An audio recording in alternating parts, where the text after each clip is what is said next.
Alors, comment ça va? Que le Seigneur vous bénisse. Tous ceux qui sont en direct en ce moment, que le Seigneur vous bénisse. Ce soir, nous allons encore partager la parole de Dieu. Et nous allons parler de ce qui arrivera sur la terre dans la suite des temps. Alors que quelqu'un partage, vous pouvez partager. Vous pouvez partager. Que le Seigneur bénisse tous ceux qui sont connectés en ce moment. Vous êtes dans l'agenda de Dieu. Et Dieu va vous surprendre un jour. Partagez. Pendant que vous partagez, chacun prend sa Bible. Ce soir, nous serons dans le livre de Daniel. Nous serons dans le livre de Daniel. Daniel, nous allons lire le chapitre.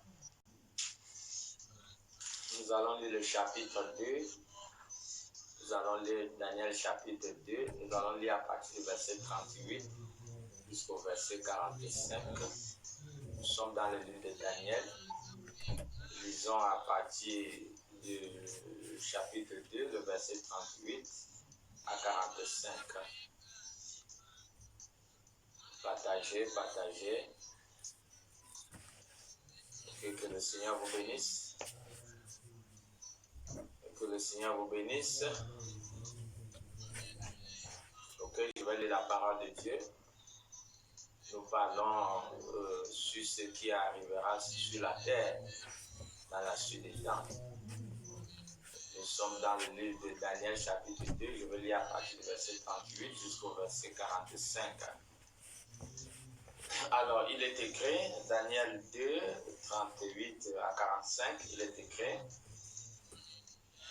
il a remis entre tes mains, nous disons que c'est Daniel qui vient expliquer Nebuchadnezzar l'explication du songe qu'il avait reçu. Et Daniel est en train d'expliquer Nebuchadnezzar ce songe. Ok, donc je disais Daniel 2 à partir du verset 38. Il a remis entre tes mains en quelques lieux qu'il habite les enfants des hommes, les bêtes des champs et les oiseaux du ciel. Et il t'a fait dominer sur eux tous.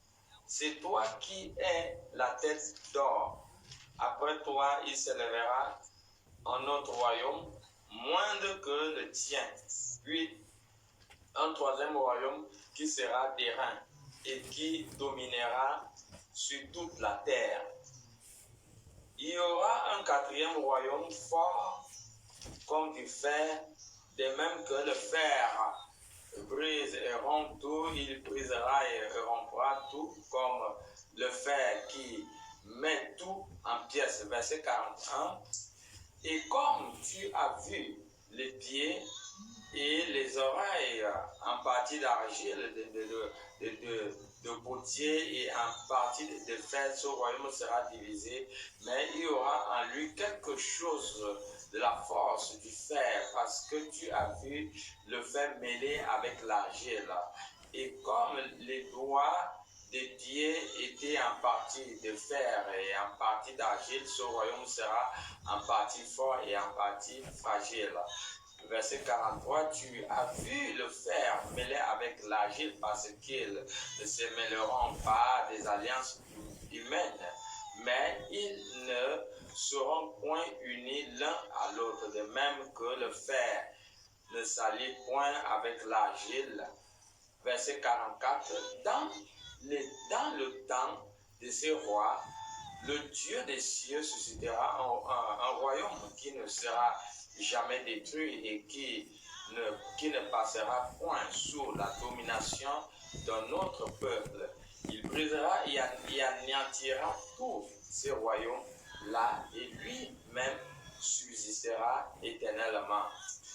C'est ce qu'indique la pierre que tu as vue se détacher de la montagne sans le secours d'aucune main et qui a brisé le fer, l'airain, l'argile, l'argent et l'or. Le grand Dieu a fait connaître au roi ce qui doit arriver après cela. Le songe est véritable et son explication est certaine. Ok. Donc, le roi Nebuchadnezzar fit un grand songe. Voilà.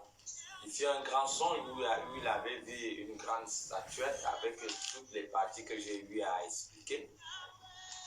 Et ce songe, Dieu était en train de révéler à ce grand roi les différents événements qu'il devait avoir, même après lui.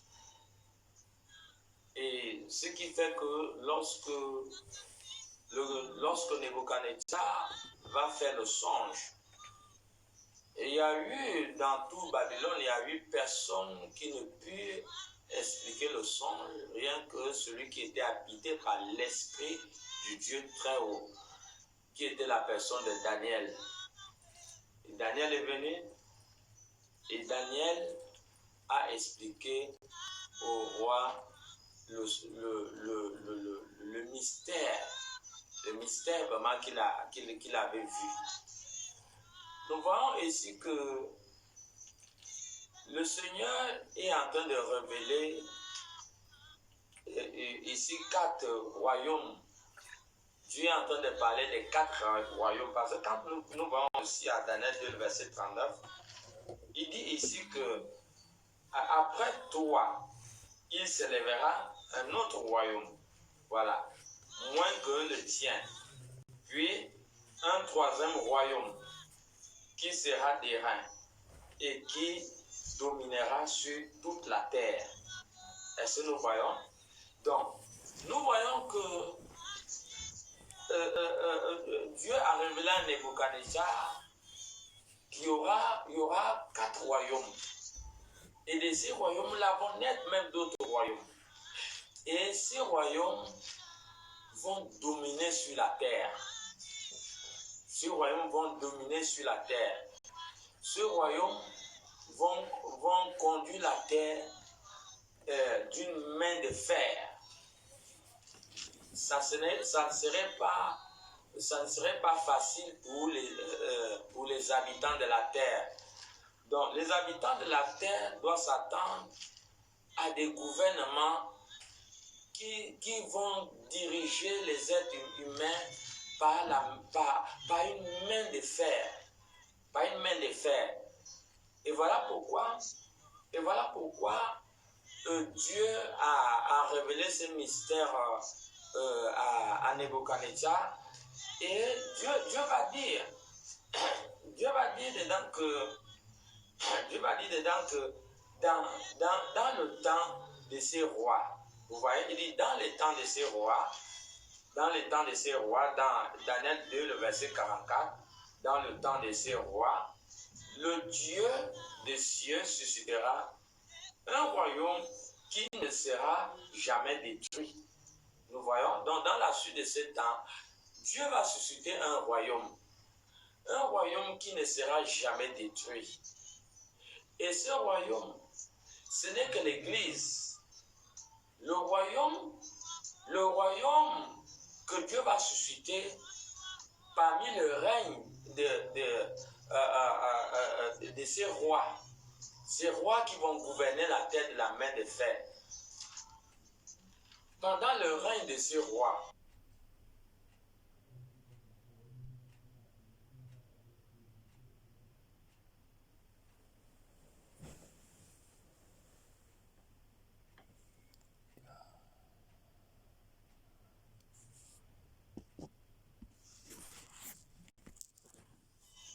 le Seigneur va susciter un royaume. Et ce royaume est le royaume de Dieu. Ce royaume est royaume est l'Église de Christ. Donc, étant donné que tous les êtres humains vont vivre sous la pression de l'ennemi, ça ne serait pas facile. Ça ne serait pas facile. Voilà pourquoi la Bible nous dit ici, dans 2 Corinthiens chapitre 5, verset 7, que nous lirons sûrement plusieurs fois. 2 Corinthiens chapitre 5, verset 7, il dit car nous marchons par la foi et non par la vue. Voilà. Donc, nous devons savoir que le juste va vivre par la foi. Le juste vivra par la foi. Ça ne serait pas facile. Ça serait difficile pour tous les enfants de Dieu. Je ne sais pas si quelqu'un est connecté. Et la même parole est donnée aussi dans Romains 1, le verset 17. Il dit, parce qu'en lui est révélée la justice de Dieu par la foi et pour la foi, selon qu'il est écrit que le juste vivra par la foi. Donc, pendant ces temps où il y aura des gouvernements sur la terre qui vont mater les hommes, les êtres humains vont souffrir parce que ces gouvernements vont diriger les gens pas avec une force simple. Ils vont diriger les gens avec la puissance de Satan. C'est Satan qui serait le dirigeant de ces dirigeants. Satan serait le dirigeant de ces dirigeants. Donc, je voudrais parler à un homme, je voudrais parler à une femme. Peut-être en ce moment, ta foi vacille, peut-être ta foi danse encore. Mais en ce temps qui arrive, ce n'est pas des moments faciles. Ce sont les moments difficiles où tu auras besoin de la foi pour pouvoir survivre. Romains 1,18 nous a dit ici que, Romains 1,17 plutôt, nous a dit ici que le juste en ce moment va marcher par la foi. Si tu n'as pas la foi, tu vas te retrouver en train d'adorer Satan. Tu vas te retrouver en train d'adorer Satan. Et ça serait une occasion de chute pour ta personne. Pourquoi? Parce que à partir de ce moment, tu ne pourras plus hériter le paradis. Et voilà pourquoi c'est maintenant que tu dois te fortifier. Tu dois te fortifier. Les moments difficiles arrivent. Les moments difficiles arrivent vraiment pour l'Église. La Bible nous fait comprendre dans le livre de 2 Timothée, prenez les passages bibliques avec le bic et un bout de papier. 2 Timothée chapitre 3, le verset 1 dit que sache que dans les derniers jours, il y aura des moments difficiles. Voilà, il y aura des moments difficiles. Donc dans ces temps de la fin, il y aura des moments tellement difficiles. Et voilà pourquoi les croyants doivent s'armer. Chaque croyant doit s'armer par la foi. Nous devons nous armer par la foi. Mais Jésus a dit que j'ai vaincu le monde. Jésus a vaincu le monde. Et dans Romains 8, il dit nous sommes plus que vainqueurs par celui qui nous a aimés. Donc nous sommes dans cette bataille. Nous sommes vainqueurs. Nous ne devons pas craindre un moment difficile Nous ne devons pas craindre les moments difficiles que l'humanité va expérimenter. Vraiment, le monde va connaître des moments très, très difficiles. Très, très difficiles. Et c'est pour cela que Romains 8, le verset 35 nous dit, mais dans toutes ces choses, nous sommes plus que vainqueurs par celui qui nous a aimés. Donc nous sommes vainqueurs. C'est pour cela que vous avez vu dans Daniel 2, le verset 44, Dieu dit que dans le temps de ces rois, le Dieu des cieux suscitera un royaume qui ne sera jamais détruit et qui ne passera point sous la domination d'un autre peuple. Il brisera et anéantira tous ces royaumes-là et lui-même subsistera éternellement. Donc, Dieu va susciter l'Église. Et c'est cette Église que nous sommes aujourd'hui. Lorsque Daniel a eu cette révélation, peut-être la prochaine fois, je donnerai la date de l'écriture, je ne l'ai pas en tête, la date de l'écriture de Daniel, mais je crois que si je ne me trompe pas, c'est vers les années 400 ou 500, je crois 400 et 500 avant Jésus-Christ. Vous voyez? Donc l'église n'existait même pas. Donc quand Daniel reçoit la révélation, c'est dans les années 400, avant l'an 1. Avant le 1er siècle. Donc cette révélation a été reçue avant le 1er siècle. Vous voyez? Bon, peut-être tu peux être en train de perdre le temps au lieu d'accepter Jésus, de te convertir. Vous voyez, cette révélation a été donnée avant l'arrivée de Jésus-Christ. Dieu a dit qu'il suscitera un royaume. Et le royaume de Dieu aujourd'hui, c'est l'Église. C'est l'Église. Et le royaume de Dieu est déjà établi. Hein, nous pouvons voir Jésus-Christ qui va parler aux disciples. Hein. Jésus-Christ va dire, il va parler aux disciples dans Luc 17, le verset 20. Jésus-Christ parle aux pharisiens dans Luc 17, le verset 20. Il dit, les pharisiens demandèrent à Jésus, quand viendra le royaume de Dieu? Il leur répondit, le royaume de Dieu ne vient pas de manière à frapper les regards. Le verset 21, on ne dira point, il est ici ou il est là, car voici le royaume de Dieu est au milieu de vous. Vous voyez? Donc, Daniel a prophétisé que Dieu suscitera un royaume. Et bon, cette parole, la parole de Luc chapitre 17, le verset 20 au verset 21, cette parole a été déclarée exactement entre l'an 30 et l'an 33. Je reprends. Luc 17, le verset 20 au verset 21, c'est Jésus-Christ qui parle. Cette parole a été déclarée entre l'an 30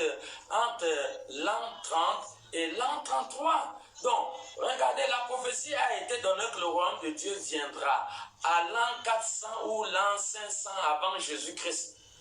Vous voyez? Maintenant, ici, Jésus affirme que le royaume de Dieu est déjà au milieu de nous. Donc, Dieu suscitera un royaume. Aucun royaume sur la terre ne pourra vaincre ce royaume. Donc, l'Église est un royaume qui a la puissance sur tous les gouvernements du monde. Aucun gouvernement ne peut détruire l'Église. Aucun gouvernement, aucun royaume ne peut détruire l'Église. Ils ont tenté de détruire l'Église. Je vous ai montré des révélations de ce qui s'est passé en France, en Europe, comment l'Église a été persécutée au XVIe siècle, comment les protestants ont été tués, comment les Bibles ont été brûlées en 1793 pendant la Révolution. Il y a une affaire de 70 000 protestants qui ont été tués. et qui ont été tués en France. Je vous ai donné ces révélations, je crois, avant-hier, entre le début du XVIe siècle, je crois, en allant au XVIIe siècle. Donc, vous voyez, l'Église a été persécutée. Je vous ai dit l'autre jour que pendant une réunion législative en France, ils se sont levés pour déclarer l'inexistence de Dieu. Donc c'était comme tuer l'Église. Dans Apocalypse 11, nous avons vu que les deux chandeliers ont prophétisé ayant des sacs. Donc c'est en quelque sorte comme si la parole de Dieu avait été anéantie. Vous voyez? Mais malgré toute cette persécution de l'Église, que ce soit en Europe, il y a plusieurs pays européens qui étaient d'accord, qui ont participé à la persécution de l'Église vers le XVIe siècle et le XVIIe siècle, mais ils n'ont jamais gagné cette bataille. L'Église est toujours existante. Donc je ne vois pas un gouvernement actuel qui peut détruire l'Église. Aucun gouvernement ne peut détruire l'Église sur la terre. Et c'est pour cela que vous voyez même dans le livre de Daniel, chapitre 2, le verset 21, c'est Dieu qui parle. Il dit, c'est lui qui change les temps et les circonstances, qui renverse et qui établit les rois, qui donne la sagesse aux sages et la science à ceux qui ont de l'intelligence. Est-ce que nous voyons? Donc ce Dieu qui établit, il dit bien que qui renverse et qui établit les rois. Donc ce Dieu a le pouvoir de renverser un roi. Dieu a le pouvoir d'établir un roi. Donc aucun gouvernement ne peut détruire l'Église. L'Église est indestructible. Donc, j'encourage le gouvernement à ne pas perdre le temps à combattre contre l'Église. Parce que quand vous combattez, quand un gouvernement combat contre l'Église, c'est Dieu qu'ils sont en train de combattre.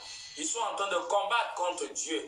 Et la fois dernière, je pouvais vous le dire par rapport à Gamaliel, qui était un grand homme de Dieu de l'époque, et qui a amené les pharisiens et les scribes, les a amenés à comprendre que laissez ces gens partir tranquilles.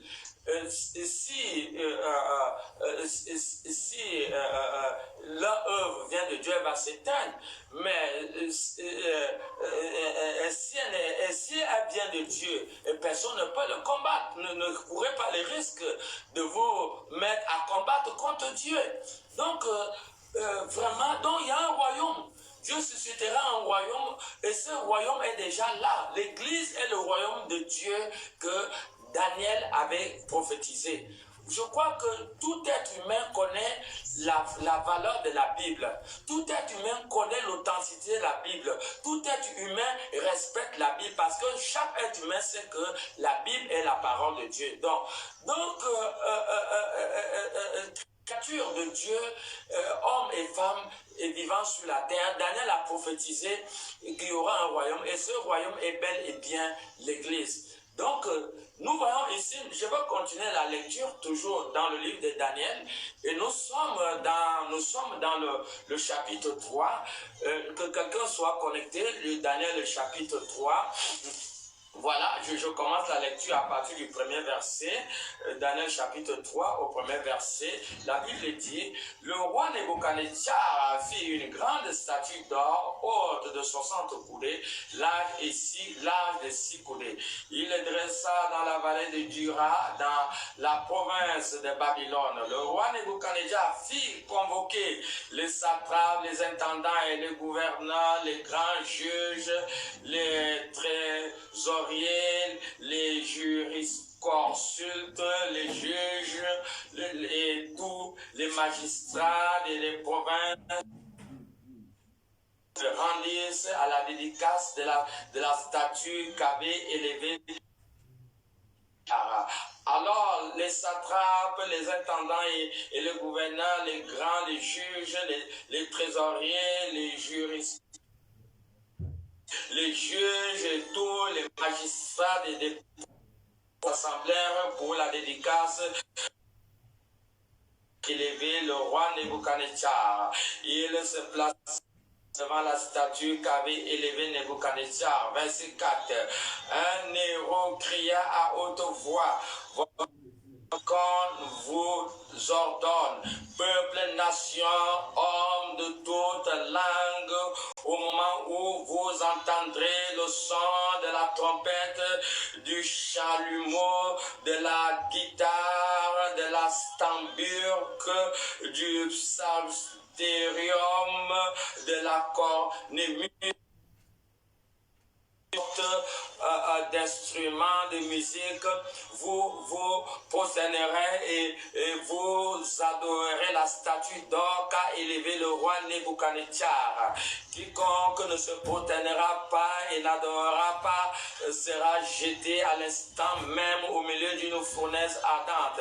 C'est pourquoi au moment où les peuples entendirent le son de la trompette, du chalumeau, de la guitare, de la samburque, de palestérium et de toutes sortes d'instruments de musique, tous les peuples, les nations, les hommes et toutes langues se prosternèrent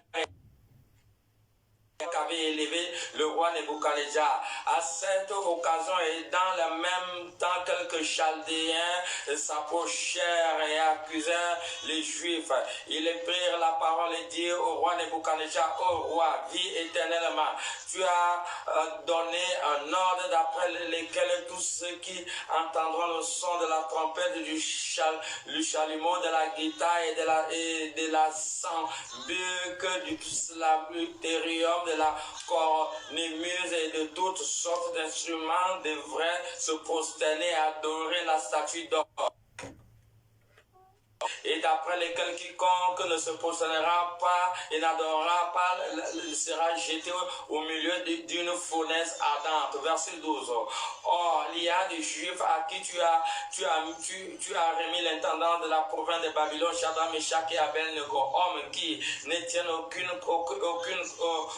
compte de toi, ô roi. Ils ne servent pas tes dieux et ils n'adorent point la statue d'or que tu as élevée. Alors Nebuchadnezzar, irrité et furieux, donna l'ordre qu'on amena Shadrach, Meshach et Abednego, et ces hommes furent amenés devant le roi.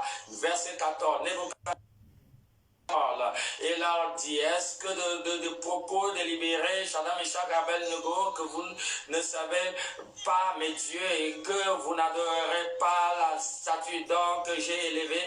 Maintenant tenez-vous prêts. Au moment où vous entendrez le son de la trompette, du chalumeau, de la guitare, de la sambure, du palestérion, de la cornemuse et de toutes sortes d'instruments, vous vous prosternerez, vous adorerez la statue que j'ai faite. Si vous ne l'adorez pas, vous serez jetés à l'instant même au milieu d'une fournaise ardente. Et quel est le Dieu qui vous délivrera de ma main? Shadrach, Meshach et Abednego répliquaient au roi Nebuchadnezzar: nous n'avons pas besoin de te répondre là-dessus. Voici notre Dieu que nous servons pour nous délivrer de la fournaise ardente, et il nous délivrera de ta main, ô roi. Verset 18. Et sinon, sache, ô roi, que nous ne servirons pas tes dieux et que nous n'adorons pas la statue d'or que tu as élevée. Daniel chapitre 3, les versets 1 à 18 que nous avons lus. Donc, il y aura la statue d'or fait partie des langues du gouvernement qui va exister ou qui est déjà là, qui va mener la planète Terre d'une main de fer. Vous voyez ici, regardez bien, vous allez voir un ordre mondial. Et vous voyez que le roi Nebuchadnezzar représente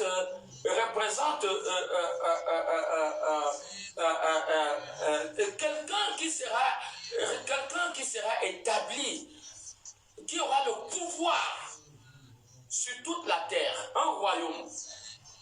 Voilà, un royaume. Et de ce royaume sortira un ordre mondial. Un ordre mondial. Nous voyons ici, je vais essayer de chercher un peu le passage biblique. Je ne sais pas si c'est ici, voilà.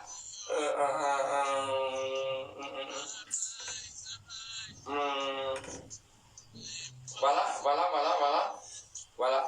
Au moment où, voilà, en tout cas, je vais essayer de lire progressivement. Le roi Nebuchadnezzar fit convoquer les satrapes, les intendants et les gouverneurs, les grands, les juges. Voilà, j'essaie un peu de voler pour chercher la partie que je cherche. Le verset 4, alors les satrapes, les intendants, les gouverneurs. Voilà. Ok, un héros, voilà, se lèvera au moment, voilà. Ok, j'essaie un peu de chercher un peu le passage biblique, voilà. Des instruments, voilà, des instruments de musique que vous prosternerez. Bon, je vais lire un peu à partir de Daniel chapitre 3, à partir de verset 5, au moment où vous entendrez le son de la trompette, du chalumeau, voilà, du sambur, du spalsérium et de la cornemuse et de toutes sortes d'instruments de musique. Vous vous prosternerez et vous adorerez la statue d'or qu'a élevé le roi Nebuchadnezzar. Voilà. Je ne trouve pas toujours cette partie, mais cette partie est dedans. Vous voyez que le roi invite tout homme et en toute nation. Vous voyez? Donc tout homme et en toute nation. Donc ça veut dire que le roi Nebuchadnezzar, voilà, j'ai laissé un peu de lire le verset 7, et c'est pourquoi le moment où tous les peuples, attendant le son de la trompette, des chalumeaux, de la guitare, des sambucs, du psaltéron et de toutes les sortes d'instruments de musique, tous les peuples, vous voyez, nous sommes à Daniel 3, le verset 7, il dit tous les peuples, les nations, tous les peuples, les nations, les hommes de toute langue se prosterneront et adoreront la statue d'or. Adoreront la statue d'or qu'a élevé le roi Nebuchadnezzar. Vous voyez, donc il y aura, dans la suite des temps, il y aura un gouvernement qui aura le pouvoir sur toute la terre.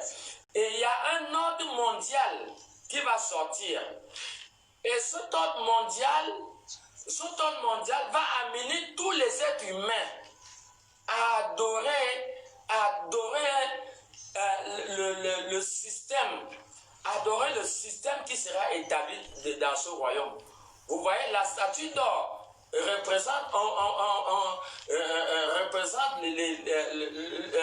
l'un des royaumes.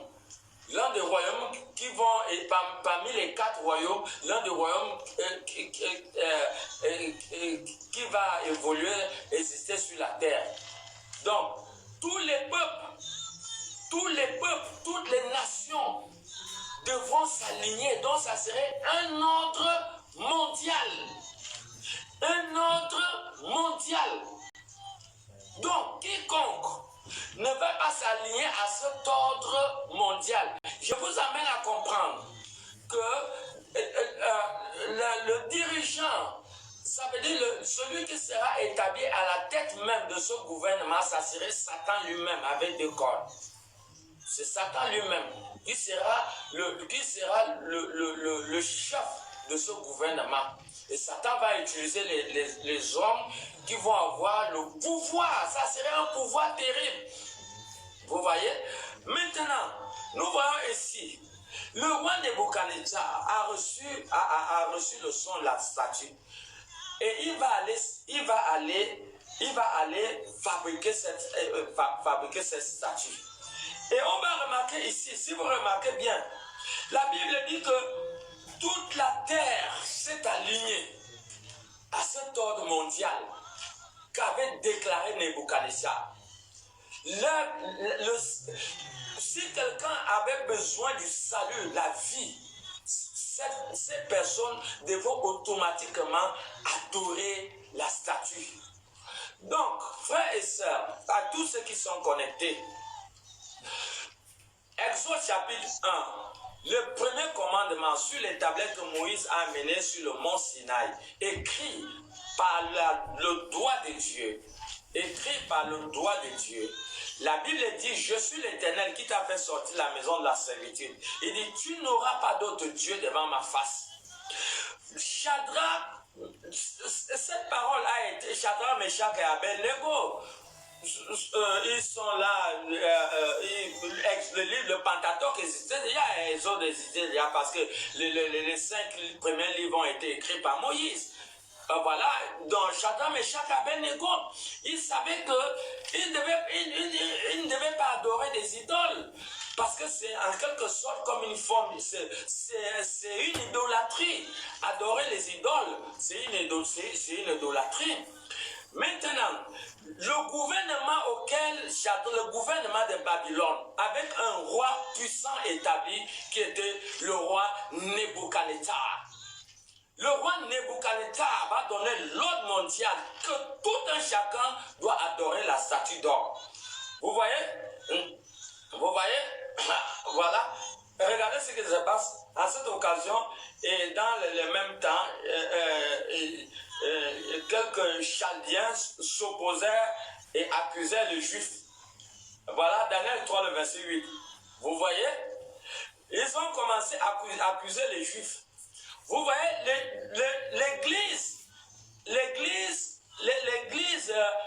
tous les chrétiens du monde sont greffés à l'olivier qu'on appelle le peuple juif.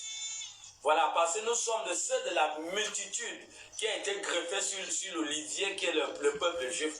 Donc, tous les chrétiens sont spirituellement juifs et qui constituent aujourd'hui l'Église. Nous voyons sur ce ordre mondial qui va être donné, tout le monde s'est aligné, sauf les Juifs, Shadrach, Meshach et Abednego. Voyez maintenant, la guerre va commencer entre le gouvernement établi et le peuple de Dieu. Vous voyez, Daniel 3, le verset 8, à cette occasion et dans le même temps, quelques Chaldéens s'opposaient à Shadrach, Meshach et Abel. Quelques Chaldéens s'approchèrent et accusèrent les Juifs. Ils prirent la parole et dirent, oh, roi Nebuchadnezzar, oh, roi, dis longtemps.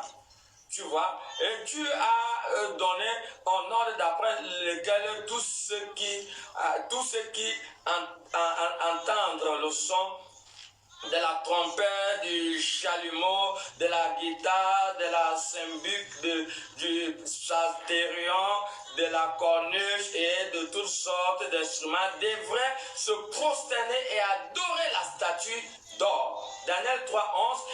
Et d'après lesquels quiconque ne se prosternera pas et n'adorera pas sera jeté au milieu d'une fournaise ardente. Or, verset 12, il y a des Juifs à qui tu as remis l'intendant de la province de Babylone, Shadrach, Meshach et Abednego, hommes qui ne tiennent aucun compte de toi, ô roi. Ils ne servent pas tes dieux et ils n'adorent point la statue d'or que tu as élevée. Écoutez bien, chrétiens, voici un gouvernement qui était établi.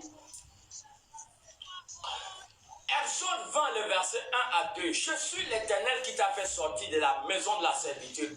Tu n'auras pas d'autre Dieu devant ma face. Tu n'adoreras pas, tu ne te prosterneras point devant des statues ou devant des idoles. Bon, qu'est-ce qu'il fallait faire? Il fallait désobéir à Dieu en obéissant à un ordre d'un gouvernement. Je ne sais pas si quelqu'un comprend. C'est un gouvernement qui a donné l'ordre. Est-ce qu'il fallait désobéir à Dieu en obéissant à un ordre du gouvernement?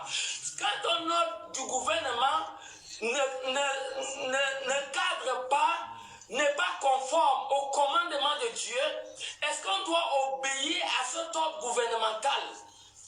Est-ce que lorsque le gouvernement donne un ordre qui n'est pas en alignement avec le commandement de Dieu, est-ce que les chrétiens doivent obéir à ce gouvernement?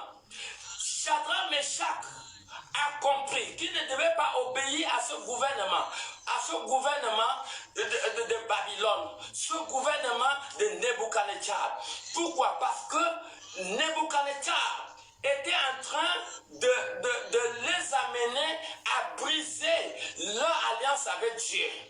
Bon, si Shadrach, Meshach et Abednego obéissaient à ce gouvernement, ils devaient se retrouver en train d'adorer Satan. Donc, obéir à un gouvernement qui donne un décret qui va à la compte des commandements de Dieu amène le croyant automatiquement à adorer Satan. Vous adorez Satan en ce moment. Nous avons vu comment Moïse s'est opposé au gouvernement de l'Égypte qui a refusé de faire sortir Shadrach, qui a refusé de faire sortir les enfants d'Israël de l'Égypte. Est-ce que Moïse s'est plié devant ce gouvernement? Est-ce que c'était normal que Pharaon puisse maintenir les enfants d'Israël en Égypte pendant 430 ans? N'était-il pas normal que le temps de la servitude était arrivé à son terme? N'était-il pas normal que Dieu aille délivrer son peuple? Alors Moïse devait obéir à ce gouvernement. Alors, nous avons vu comment Dieu a châtié le gouvernement de l'Égypte. Alors, donc comprenons que si un gouvernement donne un ordre qui ne cadre pas avec les commandements de Dieu, on ne doit pas obéir à cet ordre en tant que chrétien. En tant que chrétien, nous avons vu, je vous donne un autre exemple, Pierre et Jean vont partir au temple, je crois dans Acte 3, ils vont trouver quelqu'un qui demandait l'aumône. Il n'avait ni or ni argent, et au nom de Jésus-Christ, le monsieur a été guéri. Et c'est l'une des raisons pour lesquelles les apôtres ont été enfermés. L'apôtre, et ils vont devoir recevoir des châtiments. Et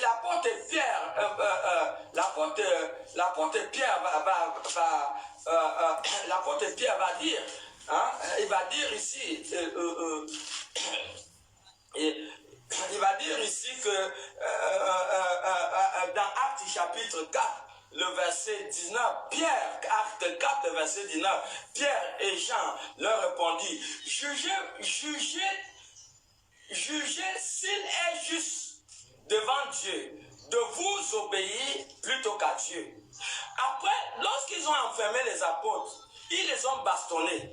Ils ont dit aux apôtres de ne pas prêcher sur le nom de Jésus. Mais est-ce que c'est normal? Si moi-même, on ne m'aurait pas prêché sur le nom de Jésus, je serais un volant, je devais continuer à fumer le chanvre, je devais continuer à être dans l'idolâtrie, mais on m'a prêché sur le nom de Jésus. Voilà pourquoi moi aujourd'hui je vous prêche. Mais comment le gouvernement de l'époque va interdire aux apôtres de ne pas prêcher sur le nom de Jésus? Le nom de Jésus fait mal à qui dans le monde?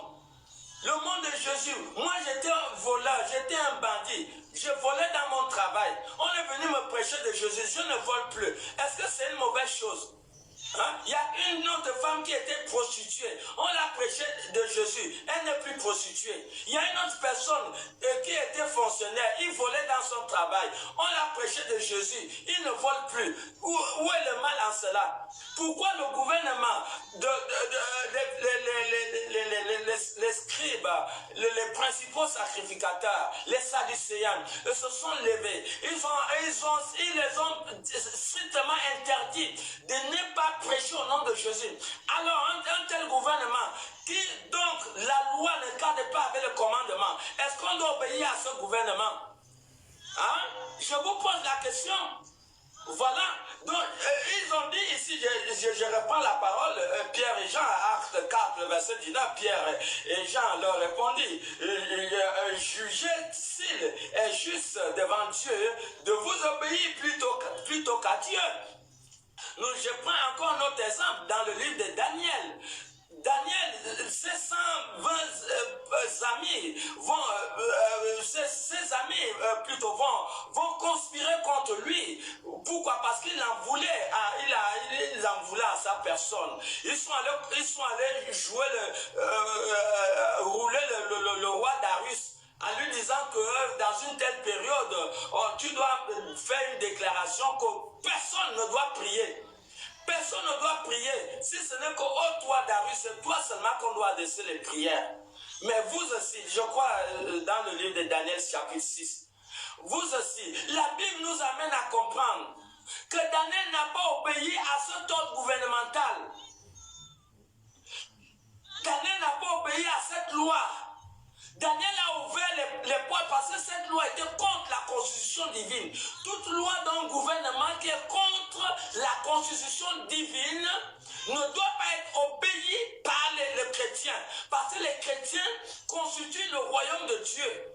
Ça constitue le royaume de Dieu. Aucun royaume, aucune nation ne peut détruire l'église sur cette terre. L'église est la personne de Jésus-Christ selon 1 Corinthiens, je crois 12, verset 27.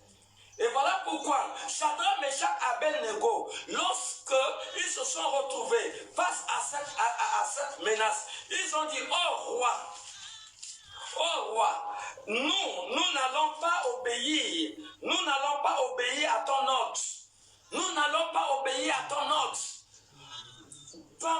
Je vous dis que pendant ces temps de la fin, il y a un ordre mondial qui va sortir. Romains 1, 17 nous a dit que le juste va vivre par la foi. Le juste va vivre par la foi. Vous-même regardez un gouvernement. Dans toute la terre, toutes les nations, ils vont amener les gens à adorer la statue qu'un homme. Donc les gens ne doivent plus adorer Dieu. Le but de Satan, c'est quoi? Avant que Satan te détruise, Satan va t'amener à briser ta relation avec Dieu. Donc le but de Satan était de conquérir tous les hommes de l'époque de Nebuchadnezzar, pour les amener à offenser Dieu. Lorsqu'ils ont offensé Dieu, quand ils vont mourir, ils ne peuvent pas hériter le paradis. Donc c'était la stratégie cachée de Satan. Donc voilà pourquoi il a excité le roi Nebuchadnezzar à fabriquer une statue et à amener tous les êtres humains à adorer cette statue. Et je vous ai dit, et je ne fais que le répéter, attendez-vous à un ordre mondial. Cette histoire nous amène à comprendre qu'il y a un ordre mondial qui arrive. Alors, le juste va vivre par sa foi. Et cet temps, vous avez vu, lorsque Nebuchadnezzar a établi ce ordre mondial, ils ont commencé à attaquer l'église. Donc l'église sera la première cible. Mais Romains 8, 37, Jésus nous a dit que nous sommes plus que vainqueurs par celui qui nous a émis. Nous sommes vainqueurs dans cette bataille, malgré que nous allons passer par des moments compliqués, les croyants vont passer par des moments compliqués, mais soyez fermes. Jésus dit, j'ai vaincu le monde. Shadrach, Meshach, Abednego ne vont pas paniquer, ne paniquez pas. Peut-être, moi, mon souhait est que ces vidéos puissent aller de génération en génération. Et de sorte que des générations qui vont visualiser cette vidéo, que cette vidéo puisse les fortifier et les amener à comprendre qu'ils doivent être fermes dans la décision qu'ils ont prise. Il n'y a pas question à adorer un autre Dieu si ce n'est que la personne de l'Éternel Dieu des armées, si ce n'est que la personne de Jésus, si ce n'est que la personne de Yeshua Yamashia, il est le seul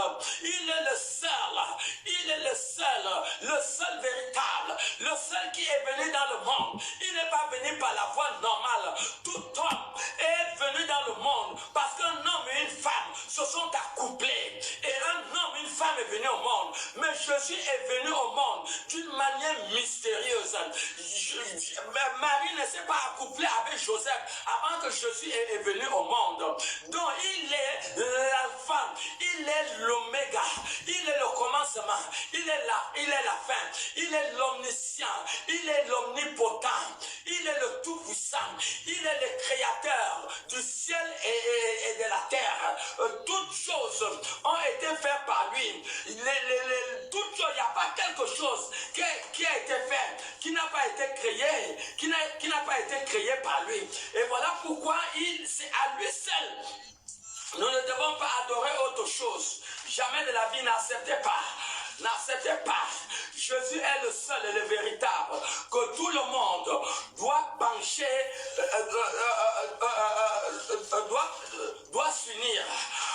Dans le livre de Colossiens, chapitre 1, le verset 15, la Bible nous amène à Colossiens 1, le verset 15. Il dit, il est l'image du Dieu invisible. Donc Jésus est l'image du Dieu invisible, le premier-né de toute la création. Colossiens chapitre 1, le verset 15. Nous sommes au verset 16. Car en lui ont été créées toutes les choses qui sont dans les cieux et sur la terre, les visibles et les invisibles. Trône, dignité, domination, autorité, tout a été créé par lui et par lui, tout a été créé par lui et pour lui. Vous voyez? Donc, lorsque l'ordre mondial va sortir, personne ne doit obéir.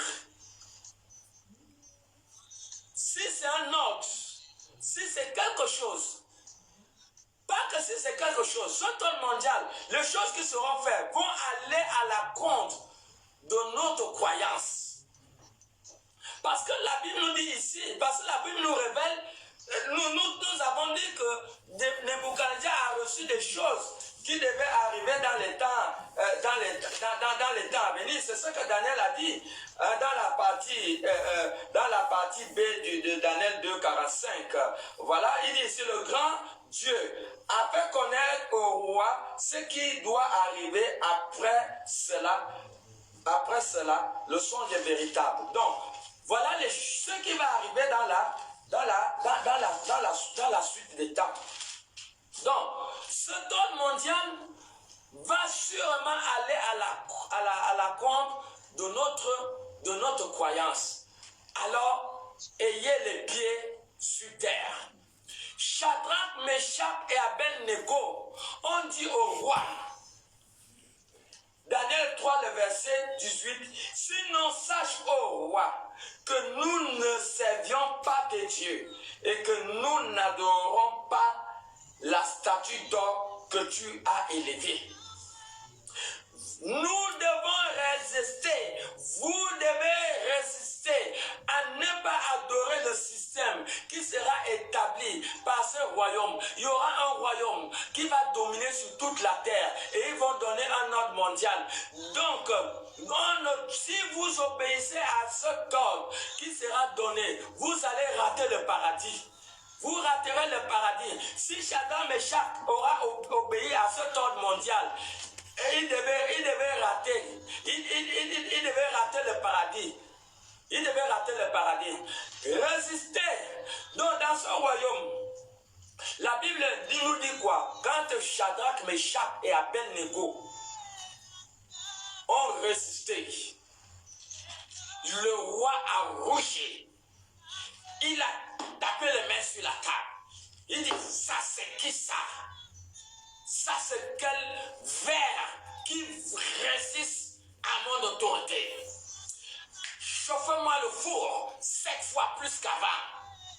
Le four a été chauffé d'une manière terrible. Ils ont dit, bon, moi-même je vais avoir la preuve. Sonnez-moi les instruments, les trompettes et tout ce qui fait le bruit. Je veux voir si ces enfants-là ne vont pas se prosterner devant ma statue que j'ai faite. Les sons ont sonné. Shadrach, Meshach et Abednego ne se sont pas prosternés. La décision est ferme. La mort sera mieux pour nous. Ça serait mieux pour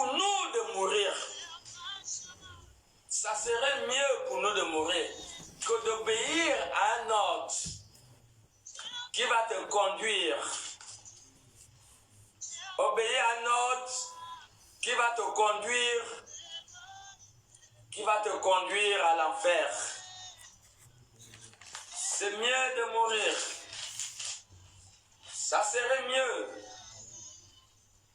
Voilà. Voilà. Et voilà pourquoi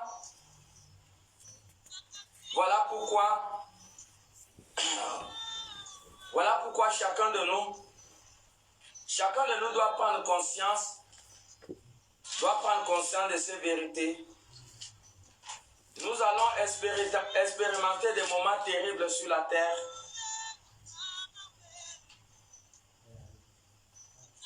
Nous allons expérimenter des moments terribles.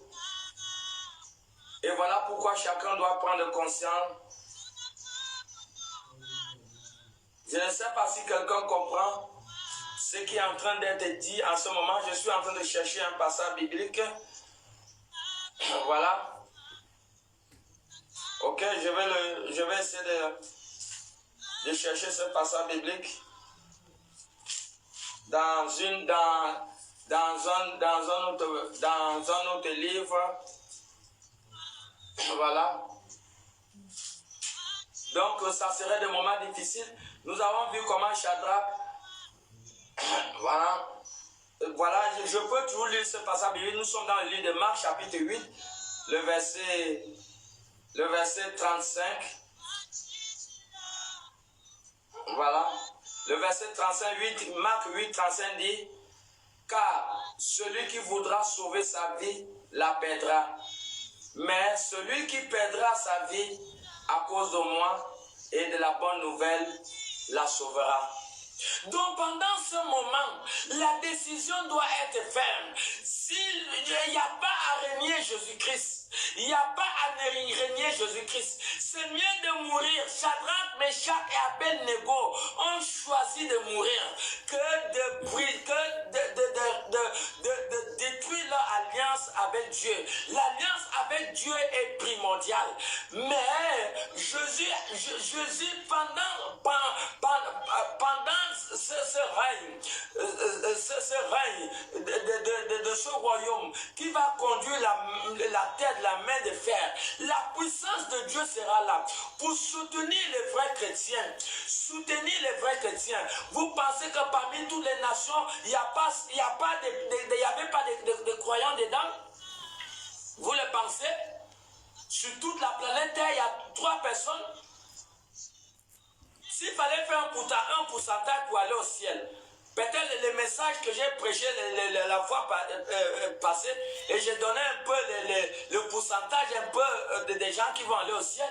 Bon, regardez, voici toute une planète Terre. Si c'était que Jésus vient pour enlever les gens là, donc c'est seulement Shadrach, Meshach, Abednego et peut-être Daniel qui devaient aller au ciel.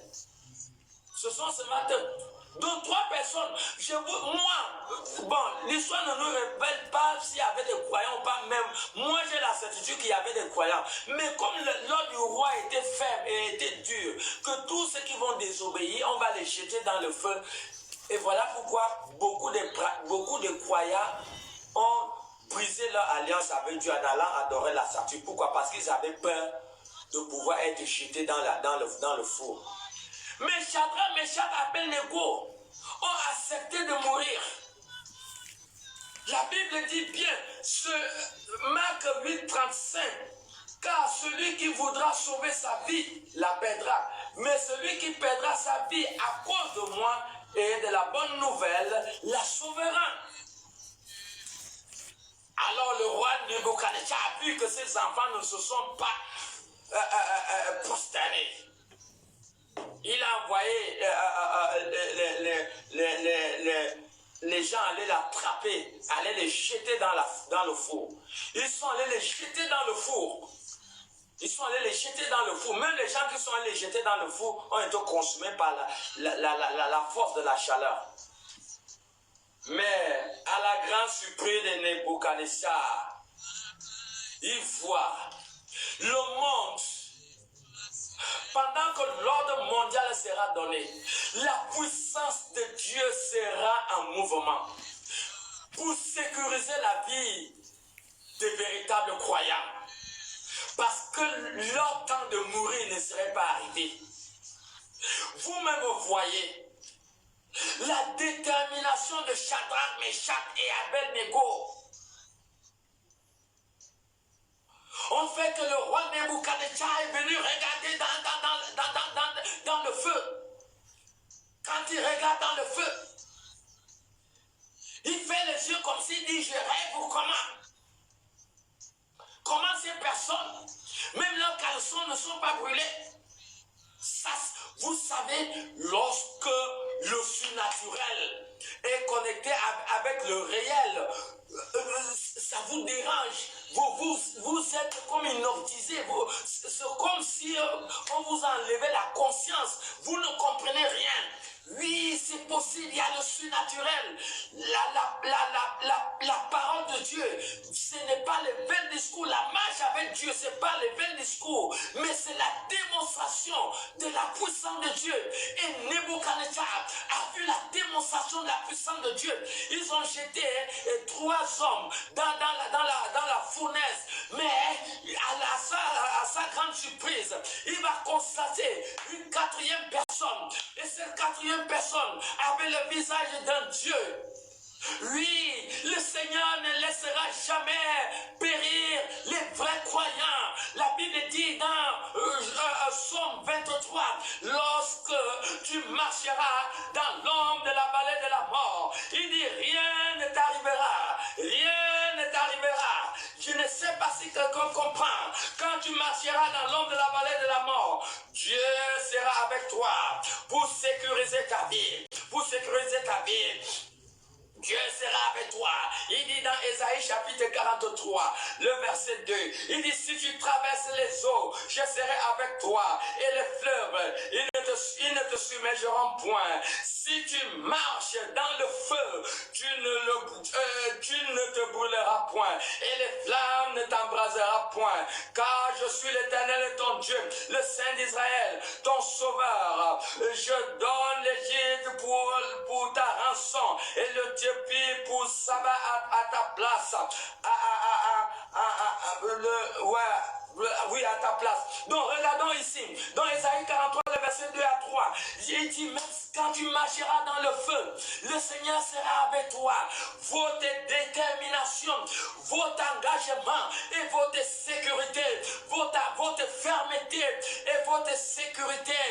Jésus dit dans Hébreux 4, je crois 14, tiens fermement la foi que tu t'es engagé. Ne viole pas cette alliance à cause de la persécution.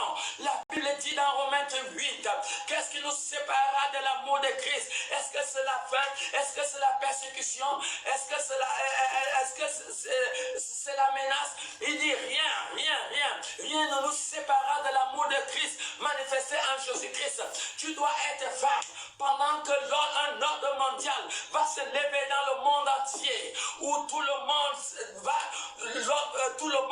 on va donner tout le monde, que ce soit des païens ou les croyants, ils doivent s'aligner sur ce sol mondial. Mais toi, tu as été racheté par le sang de Jésus. Toi, tu fais partie de l'espèce de Shadrach et Meshach Abednego. Tu n'es pas n'importe qui. Tu es de la classe de Shadrach et Meshach Abednego. Tu n'es pas de ceux qui se laissent influencer par la menace.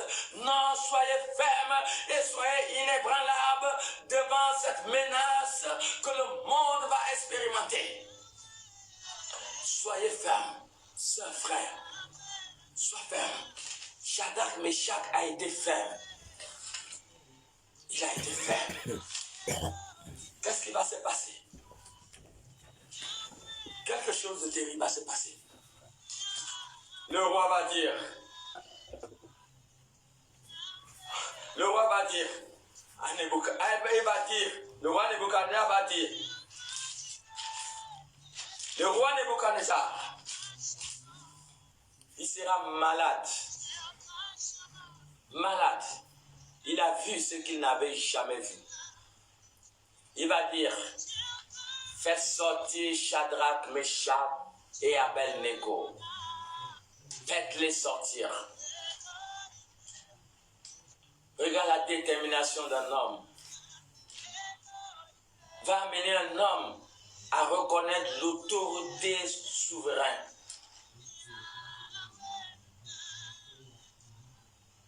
La détermination de Shadrach, Meshach et Abednego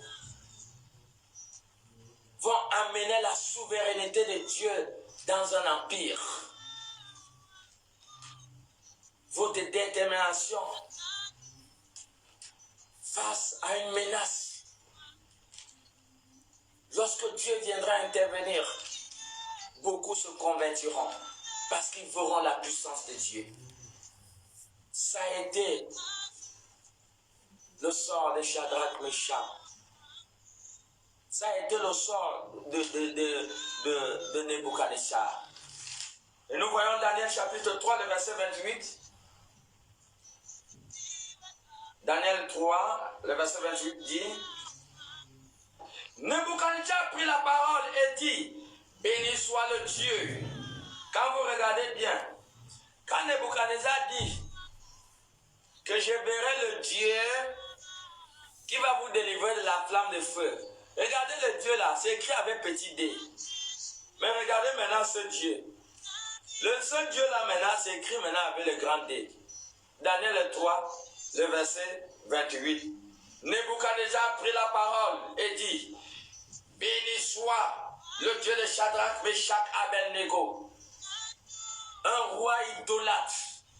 Votre détermination est engagée pour les affaires du royaume. Votre détermination à ne pas fléchir genoux devant toute idolâtrie. Pas parce qu'on va vous proposer le travail, on va vous proposer les voitures, on va te dire viens dans le système, mais tu vends ton âme au diable. Tu sais que devant là-bas on va te dire bon, maintenant tu as donné les voitures, tout, bon, maintenant c'est l'échange. On a besoin de quelqu'un dans la famille. La fois dernière, je pouvais vous dire, les gens qui volent, j'ai pitié des voleurs. Mon ami, quand tu voles, tu as volé 30 000. Les 30 000 là, tu le reçois de la main de Satan. Tu le reçois de la main de Satan. Imaginons que ça là, c'est 30 000. Maintenant, je reçois ces 30 000. Quand je reçois ces 30 000 là, c'est Satan qui me donne ça. Et quand Satan donne ça, il donne ça pour payer ta vie. Il paye les années de vie. Donc quand tu voles 30 000, tu voles dans ton travail. Tu es fonctionnaire, tu voles dans ton travail. Tu as volé 1 million. Tu as volé 1 milliard. Tu ne peux plus vivre longtemps. Tu as déjà vendu les années de ta vie au diable inconsciemment. Toi, tu penses que quand tu reçois vous n'allez pas marcher ramasser l'argent sous la route. Le plus souvent, l'argent, c'est quelqu'un qui vous le donne. Mais quand il vous le donne, c'est parce que vous avez travaillé pendant un mois. Et vous, à la fin du mois, vous prenez votre salaire. Ce salaire vous revient de droit parce que vous avez travaillé pendant un mois. Mais un argent qui tombe dans votre main, comme ça, que vous avez volé, il y a une main invisible qui vous donne cet argent. Et la main invisible là, paye les années de vos vies. Vous ne pouvez plus vivre longtemps. Et ce qui fait que vous pouvez vendre. Voilà pourquoi quelqu'un qui a été fait pour vivre 130 ans, ou pas 120 ans, ou 110 ans, ou 100 ans, ou 80 ans, ces personnes vont mourir à 30 ans, 40 ans. Pourquoi? Parce qu'ils ont volé, ils ont braqué, ils ont volé. Et ils ont vendu leurs années inconsciemment à Satan. Donc, c'est pas... on va te proposer le travail et tu vas aller dans un système. Tu vas aller dans ce système, tu sais bien que là-bas, c'est pas ça. Mais tu t'engages à cause de l'argent, tu vends ton âme au diable, mais tu ne sais pas ce que tu es en train de faire. Voilà. Donc, en tant que chrétien, Donc, l'engagement de Shadrach, Meshach et Abednego a amené ce roi à bénir Dieu. Daniel 3, 28, Nebuchadnezzar prit la parole et dit, béni soit le Dieu de Shadrach, de Meshach et d'Abednego, lequel a envoyé son ange et délivré ses serviteurs qui ont cru, qui ont eu confiance en lui et qui ont violé et qui ont du roi. Regardez, le gouvernement va donner un ordre qui ne garde pas avec notre éthique chrétienne. Et tu vas respecter cet ordre en vertu de quoi? Voici le roi Nebuchadnezzar qui dit ici, il dit ici que lequel a envoyé son ange et délivré ses serviteurs qui ont eu confiance en leur Dieu et qui ont violé l'ordre du roi. Donc, même le roi a déclaré que l'ordre du roi peut être violé. Nebuchadnezzar reconnaît que l'ordre d'un roi peut être violé. Si l'ordre d'un roi ne cadre pas avec la constitution divine, les chrétiens ne doivent pas obéir à cet ordre. Le roi Nebuchadnezzar l'a dit. Il dit ici, et livrez leur corps plutôt que de servir et d'adorer aucun autre Dieu que leur Dieu. Daniel 3, nous sommes au verset 29. Voici maintenant l'ordre que je donne. Tout homme, à quelque peuple, nation ou langue qui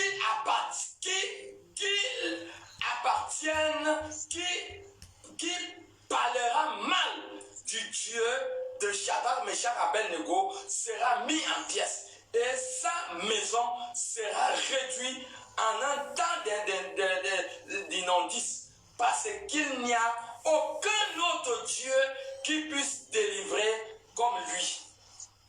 Est-ce que nous voyons? Donc, le roi Nebuchadnezzar a amené dans un empire la souveraineté de Dieu. Pourquoi? Parce qu'il a vu la puissance de Dieu. Mais s'il n'y avait pas les croyants qui ne se plient pas devant l'argent, devant la corruption, devant Dieu, tu pars à l'église, mais tu mens dans ton travail, tu voles dans ton travail, mais la Bible va dire qu'à cause de vous, le nom de Christ est bafoué, dans le monde. Tu trompes ta femme, tu trompes ton mari, est-ce que c'est normal? Mais tu pars à l'église, hein? Alors, c'est pas normal. À cause de ça, le monde ne peut pas voir la puissance de Dieu. Aujourd'hui, les gens ne sont pas convertis parce qu'ils ne voient pas la puissance de Dieu. Parce qu'ils ne voient pas la puissance de Dieu. Le monde attend avec un ardent désir la révélation des enfants de Dieu. Donc, il faut la puissance.